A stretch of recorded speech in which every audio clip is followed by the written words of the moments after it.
ನಮಸ್ಕಾರ. ಇವತ್ತು ನಾನು ಯಾವ ಟಾಪಿಕ್ ಬಗ್ಗೆ ಮಾತಾಡ್ತಾ ಇದ್ದೀನಪ್ಪ ಅಂತ ಹೇಳಿದ್ರೆ ಕರುಣೆ. ಕರುಣೆ ಮನುಷ್ಯನ ಸೋಷಿಯಲ್ ಕೋಶೆಂಟ್ ಅನ್ನ ತುಂಬಾನೇ ಇಂಪ್ರೂವ್ ಮಾಡುತ್ತೆ. ನಮ್ಗೆಲ್ರಿಗೂ ಅದ್ಭುತವಾದ ಒಂದು ರಿಲೇಶನ್ಶಿಪ್ ಎಲ್ಲರೊಟ್ಟಿಗೆ ಇರ್ಲಿಕ್ಕೆ ಎಲ್ರಿಗೂ ಇಷ್ಟ ಇರುತ್ತೆ. ಯಾರಿಗಿರಲ್ಲ ಹೇಳಿ? ನಮಗೆ ಸುತ್ತ ಫ್ರೆಂಡ್ಸ್ ಇರಬೇಕು, ನಾವು ಎಲ್ಲಿ ಹೋದರೂ ನಮ್ಮನ್ನು ಗುರ್ತು ಹಿಡಿಬೇಕು, ಮಾತಾಡಿಸ್ಬೇಕು. ಇದು ಎಲ್ಲರೂ ಅಪೇಕ್ಷೆ ಪಡೋಂತಹ ಒಂದು ಸಂಗತಿ. ಆದರೆ ನಮ್ಮನ್ನು ಎಲ್ಲರೂ ಮೆಚ್ಕೋಬೇಕಾ, ನಮಗೆ ಎಲ್ಲ ನಮ್ಮ ಜೀವನದಲ್ಲಿ ಒಳ್ಳೆಯದಾಗಬೇಕಾದ್ರೆ ಒಂದು ಕೀ ಸೀಕ್ರೆಟನ್ನು ನಾನು ಹೇಳ್ಕೊಡ್ತೀನಿ.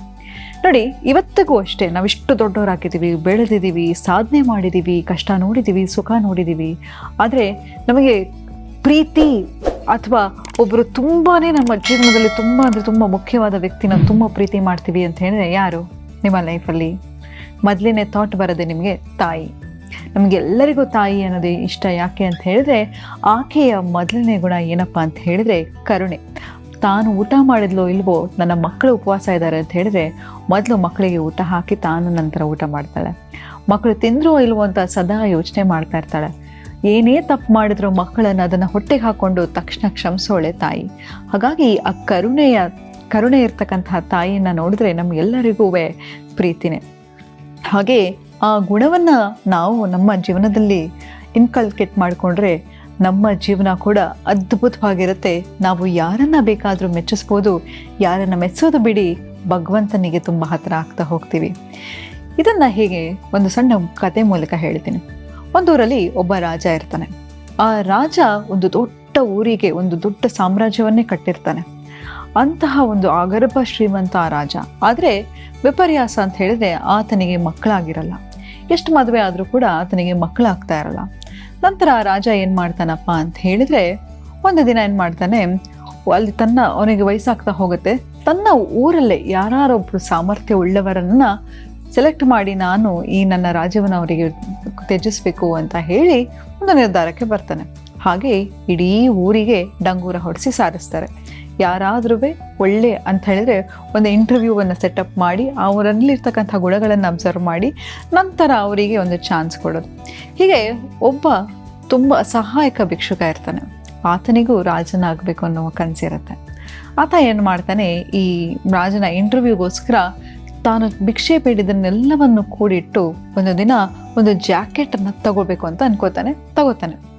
ನಂತರ ಏನಾಗುತ್ತೆ, ಒಬ್ಬ ಭಿಕ್ಷುಕ ಏನೋ ಕೂತಿರ್ತಾನಲ್ಲಿ, ತುಂಬ ಚಳಿ ಇರುತ್ತೆ, ಆತ ತುಂಬ ನಡುಕ್ತಾ ಇರ್ತಾನೆ. ನಂತರ ಏನಾಗುತ್ತೆ, ಆ ಭಿಕ್ಷುಕನನ್ನು ನೋಡಿ ಈ ಭಿಕ್ಷುಕನಿಗೆ ತುಂಬಾ ಕರುಣೆ ಬರುತ್ತೆ. ಅಯ್ಯೋ ಪಾಪ, ಇಷ್ಟು ಚಳಿಯಲ್ಲಿ ನರಳ್ತಾ ಇದ್ದಾನೆ, ಇಷ್ಟೊಂದು ಚಳಿ ಆಗ್ತಿದೆಯಾ ಇವನಿಗೆ ಅಂತ ಹೇಳಿ ತಾನು ತಗೊಂಡ ಜಾಕೆಟನ್ನು ಆ ಭಿಕ್ಷುಕನಿಗೆ ಕೊಟ್ಬಿಡ್ತಾನೆ. ನಂತರ ಹೇಗಿದೆಯೋ ಹಾಗೆ ಪರವಾಗಿಲ್ಲ, ನನ್ನ ಅದೃಷ್ಟ ಪರೀಕ್ಷೆ ಮಾಡೋಣ ಅಂತ ಹೇಳಿ ಹಾಗೆ ಅರಮನೆಗೆ ಹೋಗ್ತಾನೆ. ಅಲ್ಲಿರ್ತಕ್ಕಂಥವರು ಅವನನ್ನು ಕರ್ಕೊಂಡು ಹೋಗಿ ಆ ಸಭೆಗೆ ಬಿಡ್ತಾರೆ.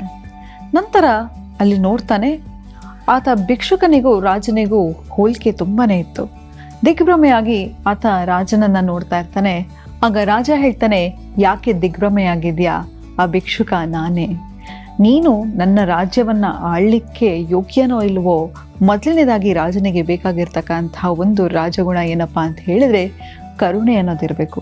ನೀನು ರಾಜನಾಗಿ ನಿನ್ನ ರಾಜ್ಯದ ಜನರು ಯಾವ ಕಷ್ಟಕ್ಕೆ ಒಳಗಾಗ್ತಿದ್ದಾರೆ ಅನ್ನೋದನ್ನ ಅರಿವು ಮಾಡಿಕೊಂಡಾಗ ಮಾತ್ರ ಒಂದು ಒಳ್ಳೆ ರಾಜನಾಗಲಿಕ್ಕೆ ಸಾಧ್ಯ. ಯಾಕಂತ ಹೇಳಿದ್ರೆ ನೋಡಿ, ಎಷ್ಟೋ ಸತಿ ನಮಗೆ ಯಾರು ಏನನ್ನ ಕೇಳ್ತಾ ಇದ್ದಾರೆ ಅನ್ನೋದು ಗೊತ್ತಾಗಲ್ಲ. ನೋಡಿ, ದೇವರು ಎಲ್ಲರಿಗೂ ಶಕ್ತಿ ಕೊಡಲ್ವಂತೆ. ಕೆಲವರಿಗೆ ಒಬ್ಬರಿಗೆ ಸಹಾಯ ಮಾಡೋ ಶಕ್ತಿ ಕೊಟ್ಟಿದ್ದಾನೆ ಅಂತ ಹೇಳಿದ್ರೆ ದೇವರು ನಮ್ಮನ್ನು ಆಯ್ಕೆ ಮಾಡ್ಕೊಂಡಿದ್ದಾನೆ ಅಂತ. ಅಂಥದ್ರಲ್ಲಿ ನಮಗೆ ಕೈಯಲ್ಲಿ ಹಾಕಿದ್ದಕ್ಕಂತಹ ಯಾವುದೇ ಒಂದು ಸಹಾಯ ನಾವು ಯಾವಾಗ ಯಾವುದೇ ಥರ ಅಪೇಕ್ಷೆ ಇಲ್ಲದೆ ನಾವು ಮಾಡ್ತೀವೋ ಆಗ ದೇವರು ನಮಗೆ 10 ಪಟ್ಟು ಕೊಡ್ತಾನಂತೆ. ನಿಜ ಇದು. ನೋಡಿ, ಯಾವತ್ತೇ ತಿಳ್ಕೊಳ್ಳಿ, ನೀವು ಏನನ್ನಾದರೂ ಕಳ್ಕೊಂಡಿದ್ದೀರಾ ಅಂತ ತಿಳ್ಕೊಳ್ಳಿ, ಅದ್ರ 10 ಪಟ್ಟು ನಿಮಗೆ ಸಿಕ್ಕಿದೆ ಹೊರತು ನೀವು ಯಾವತ್ತೂ ಕಳ್ಕೊಂಡಿರೋದನ್ನೇ ಎಲ್ಲೂ ನೋಡಿಲ್ಲ ಅಲ್ವಾ? ಯಾವತ್ತಾದರೂ ಕಳ್ಕೊಂಡು ಅಯ್ಯೋ ನನ್ನ ಜೀವನದಲ್ಲಿ ನಾನು ಕಳ್ಕೊಂಡು ತುಂಬಾ ಕಷ್ಟಪಡ್ತಾ ಇದ್ದೀನಿ ಅಂತ ಈಗ ಅನಿಸ್ಬೋದು. ಆದರೆ ಮುಂದೆ ಒಂದು ದಿನ ಬರುತ್ತೆ, ಅವತ್ತು ನೀವು ಆ ಪಟ್ಟ ಕಷ್ಟಗಳನ್ನು ನೋಡಿ ನಗ್ತಾ ಇರ್ತೀರ. ಹಾಗೆ ನಾವು ಯಾವಾಗ ಯಾರ ಮೇಲಾದರೂ ಕರುಣೆ ತೋರಿಸಿದಾಗ ನಾವು ಏನನ್ನು ಕೊಡ್ತೀವೋ ಯೂನಿವರ್ಸ್ ಅದನ್ನು ನಮಗೆ ವಾಪಸ್ ಕೊಡುತ್ತಂತೆ. ನಾವು ಪ್ರೀತಿಯನ್ನು ಕೊಟ್ಟಾಗ ಅದು 10 ಪಟ್ಟು ನಮಗೆ ಬರುತ್ತೆ.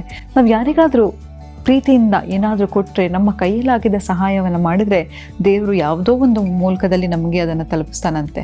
ಹಾಗಾಗಿ ನಾವು ಆ ಕರುಣೆಯನ್ನು ಬೆಳೆಸ್ಕೊತಾ ಹೋಗೋಣ. ಯಾರೇ ನಿಮಗೆ ಏನೇ ಮಾಡಿರಲಿ, ಮೊದಲನೇದಾಗಿ ಒಂದು ತಿಳ್ಕೊಳ್ಳಿ, ನಾವೆಲ್ಲರೂ ಭಗವಂತನ ಮಕ್ಕಳು ಆಯಿತಾ? ಯಾರೂ ಪರ್ಫೆಕ್ಟ್ ಅಲ್ಲ, ಎಲ್ಲರೂ ಲೈಫಲ್ಲಿ ಒಂದಲ್ಲ ಒಂದು ತಪ್ಪು ಮಾಡಿರ್ತಾರೆ, ಅವ್ರಿಗೆ ಒಂದು ಹಿಸ್ಟ್ರಿ ಇದ್ದೇ ಇರುತ್ತೆ. ಆದರೆ ನಾವು ಯಾವಾಗ ಕ್ಷಮಿಸ್ತೀವೋ, ಯಾವಾಗ ಅವರನ್ನು ಕರುಣೆಯಿಂದ ನೋಡ್ತೀವೋ, ಆಗ 100ಕ್ಕೆ 100 ಪಟ್ಟು ನಾವು ದೊಡ್ಡವರಾಗ್ತಾ ಹೋಗ್ತೀವಿ, ಆ ಪ್ರಾಬ್ಲಮ್ ಕೂಡ ಸಣ್ಣದಾಗ್ತಾ ಹೋಗುತ್ತೆ. ಹಾಗಾಗಿ ಯಾರೇ ಏನೇ ಮಾಡಿರಲಿ ಅವರನ್ನ ಕರುಣೆಯಿಂದ ನೋಡಿ. ಯಾಕಂತ ಹೇಳಿದ್ರೆ ಅವರಿಗೆ ಅಷ್ಟು ಬುದ್ಧಿ ಇದ್ದಿದ್ರೆ ನಿಮ್ಮನ್ನು ಅಷ್ಟು ಸತಾಯಿಸೋದಾಗಿರಲಿ ಅಥವಾ ಕಾಟ ಕೊಡೋದಾಗಿರಲಿ, ನಿಮಗೆ ಕಷ್ಟ ಕೊಡೋದಾಗಲಿ ಮಾಡ್ತಾ ಇರಲಿಲ್ಲ. ನೋಡಿ, ಯಾರು ಏನೇ ಮಾಡಲಿ ಕರ್ಮಾನುಫಲವಾಗಿ ಅವ್ರು ಅನುಭವಿಸ್ಲೇಬೇಕು. ಯಾವತ್ತೂ ತಿಳ್ಕೊಳ್ಳಿ, ಯಾರಿಗೂ ಒಬ್ರಿಗೆ ಅಯ್ಯೋ ಅಂತ ಹೇಳಿ ಅನಿಸಿ ಅವರು ಖುಷಿಯಾಗಿದ್ದಾರೆ ಅನ್ನೋದನ್ನ ನೋಡಿದ್ದೀರಾ? ಇಲ್ಲ ಅಲ್ವಾ? ಎಲ್ಲವೂ ನೋಡಿ, ಅದು ಸ್ವರ್ಗ ನರಕ ಅನ್ನೋದು ಎಲ್ಲೂ ಇಲ್ಲ. ನಾವು ಎಲ್ಲಿ ಖುಷಿಯಾಗಿದ್ರೆ ಅಲ್ಲಿ ಸ್ವರ್ಗ, ಎಲ್ಲಿ ದುಃಖ ಪಟ್ಕೊಂಡು ಇಲ್ಲಿ ನೋವು ತಂತಿರ್ತೀವೋ ಅದು ನರಕ. ಹಾಗಾಗಿ ಯಾರಾದರೂ ನಿಮ್ಗೆ ಅನ್ಯಾಯ ಮಾಡಿದ್ದಾರೆ ಅಂತ ಹೇಳಿದರೆ ಭಗವಂತನಿಗೆ ಬಿಟ್ಬಿಡಿ. ಯಾಕಂತ ಹೇಳಿದ್ರೆ ನೋಡಿ, ನಾನು ನೀವು ಕೊಡುವಂತಕ್ಕಂಥ ಶಿಕ್ಷೆ ಅದು ಕ್ಷಣಿಕ ಆಗಿರುತ್ತೆ. ಭಗವಂತ ಕೊಡ್ತಾನಲ್ಲ, ಆ ಶಿಕ್ಷೆಯನ್ನು ಮತ್ತೆ ಅದನ್ನು ತಿದ್ದುಕೊಂಡು ಅವ್ರ ಜೀವನ ನಡೆಸಬೇಕಾದ್ರೆ ತುಂಬಾ ಕಷ್ಟಪಡಬೇಕಾಗತ್ತೆ. ಹಾಗಾಗಿ ನಾವು ಒಳ್ಳೇದು ಮಾಡೋಣ. ಒಳ್ಳೇದು ಮಾಡಿದ್ರೆ ಕರ್ಮಾನುಫಲವಾಗಿ ನಾವು ಒಳ್ಳೇದನ್ನು ಅನುಭವಿಸ್ತಾ ಹೋಗ್ತೀವಿ.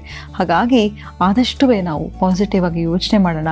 ನಮಗೆ ಏನನ್ನು ಸಹಾಯ ಮಾಡಲಿಕ್ಕೆ ಸಾಧ್ಯನೋ, ನಾನು ಹೇಳಿದ್ನಲ್ಲ, ಒಬ್ಬರಿಗೆ ಸಹಾಯ ಮಾಡೋದು ದೈವ ಕೊಟ್ಟಂತಹ ಬಲ. ಹಾಗಾಗಿ ಆ ಬಲವನ್ನು ನಾವು ಗಟ್ಟಿಯಾಗಿ ಪಡಿಸ್ಕೊಳ್ಳೋಣ. ಎಷ್ಟು ಸಹಾಯ ಮಾಡಲಿಕ್ಕೆ ಆಗುತ್ತೋ ಅಷ್ಟು ಸಹಾಯ ಮಾಡಿ. ನಿಮ್ಮ ಹತ್ರ ಯಾರೇ ಬಂದು ಏನೇ ಕೇಳಿದ್ರು ನಿಮ್ಮ ಕೈಲಿ ಏನಾಗುತ್ತೋ ಅದನ್ನು ಕೊಡಿ. ಏನೂ ಆಗಲಿಲ್ಲ ಅಂತ ಹೇಳಿದ್ರೆ ಒಳ್ಳೆ ಮಾತಾಡಿ ಕಳಿಸಿ. ಎಷ್ಟೋ ಸತಿ ನೋಡಿ, ಒಬ್ಬ ಸೂಸೈಡ್ ಮಾಡ್ಕೋಬೇಕು ಅಂತಿರ್ತಾನೆ, ಅವನಿಗೆ ಯಾರು ಒಬ್ಬರು ಧೈರ್ಯ ಹೇಳಿದ್ರೆ ಆ ಜೀವ ಉಳಿದು ಬಿಡುತ್ತೆ. ಹಾಗಾಗಿ ನಮ್ಮ ಫ್ರೆಂಡ್ಸ್ ಯಾವತ್ತಾದ್ರೂ ನಮ್ಮನ್ನ ಕಷ್ಟ ಅಂತ ಅಂದ್ಕೊಂಡು ಬಂದರೆ, ಅಥವಾ ನಮಗೆ ಬೇಕಾಗಿರೋರು ಯಾರೋ ಒಬ್ಬರು ಕಷ್ಟದಲ್ಲಿ ಇದ್ದಾರೆ ಅಂತ ಹೇಳಿದ್ರೆ ಏನು ಸಹಾಯ ಮಾಡಲಿಕ್ಕಾಗುತ್ತೋ ಅದನ್ನು ಮಾಡಿ ಅಂತ ಹೇಳ್ತಾ ಇವತ್ತಿನ ಸಂಚಿಕೆಯನ್ನು ನಾನು ಮುಕ್ತಾಯಗೊಳಿಸ್ತಿದ್ದೀನಿ. ಧನ್ಯವಾದಗಳು.